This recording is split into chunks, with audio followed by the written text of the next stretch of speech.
The rain fell hard that afternoon, as if the heavens themselves mourned with her. 9-year-old Emily stood shivering beneath a black umbrella far too big for her tiny frame, staring at the casket being lowered into the earth.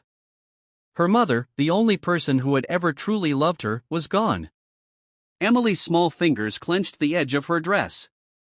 Her stepfather, Richard, stood a few feet away, his face stiff and cold. There were no tears in his eyes, only irritation at the inconvenience of the day. Emily's heart ached as she realized she was utterly alone.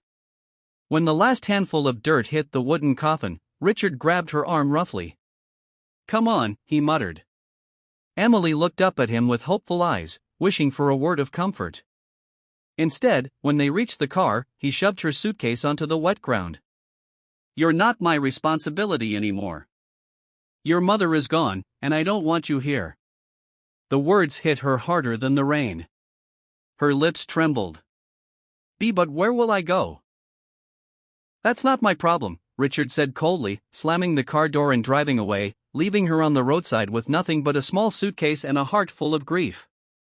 Emily wandered aimlessly, the world around her a blur of sorrow and fear. Cars rushed by, people passed, but no one seemed to notice the fragile little girl walking with tears streaming down her face. Hours passed until her legs gave out near the steps of an old bookstore. She curled up, hugging her suitcase, and cried silently into the night. What Emily didn't know was that her life was about to change in a way she could never have imagined. Inside a sleek black car that had stopped at a red light nearby sat a man named Alexander Gray. A self-made millionaire, Alexander was known in the city for his wealth, but very few knew of his kindness or the loneliness that haunted him. His wife had passed years ago, and he had no children. Though surrounded by luxury, his mansion often felt like a prison of silence. As he glanced out the window, his eyes caught sight of a small figure huddled in the rain. Something stirred inside him. Against his driver's protest, Alexander stepped out and walked toward her. "Hey, sweetheart," he said softly, kneeling beside Emily. "Are you all right?" Emily lifted her tear-stained face. For a moment, she hesitated. After all, adults hadn't been kind to her lately. But something in his voice felt safe. "My stepdad, he left me. I don't have anyone anymore," she whispered. Alexander's chest tightened. He saw himself in her loneliness.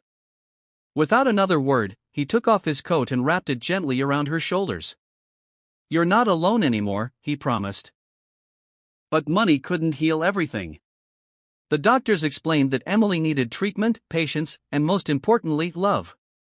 They reminded him gently that children heal faster when they feel safe, supported, and cared for. That night, the millionaire stayed by her side. No phone calls, no emails, no assistants barging in. Just a father humming softly, stroking his daughter's hair, whispering promises he hadn't kept before. Days turned into weeks. Treatment was slow, painful. Emily would cry when the medicine stung or when her hand refused to move properly. But this time, she wasn't alone. Her father was there reading bedtime stories, holding her when she trembled, even learning how to braid her doll's hair so she would smile again. The challenge wasn't just Emily's illness, it was her father learning how to be the man she needed. At first, he was clumsy. He didn't know the right words to say, he had never sat so long in silence beside a hospital bed, he had never missed so many meetings. But slowly, he realized none of those meetings mattered as much as hearing his daughter's laughter.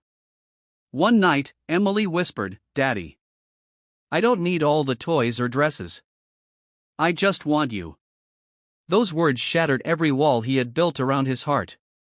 He realized that in his chase for success, he had forgotten the true meaning of wealth. It wasn't in the numbers in his bank account, it was right there, holding his hand, smiling at him through the pain. Emily faced many setbacks. There were nights of fever, days when she cried out, "It still hurts, Daddy." And he would gently reply, "I know, sweetheart. But Daddy's right here. We'll get through this together." It wasn't easy. He had to let go of deals, face criticism from shareholders, and even confront his own loneliness. But each sacrifice made him stronger as a father. Slowly, Emily's hand healed. The swelling faded, her strength returned, and the sparkle in her eyes shone brighter than ever. Months later, Emily ran across the hospital garden, laughing again, her little hand reaching for her father's. He lifted her high in the air, twirling her as she squealed with joy. For once, he wasn't thinking about profits or contracts, only about the miracle of his daughter's smile. Lily watched them from a distance, tears of relief streaming down her face. She knew that not only had Emily healed, but so had her husband. He had finally learned that love is the greatest wealth a man can ever own. The story of Emily and her father reminds us all of something powerful: money may buy medicine, but only love can bring true healing. Success in business means nothing if you fail at home. And sometimes, the strongest people are the smallest ones, like a little girl who begged through her tears, "My hand hurts so much," and taught her father how to love again.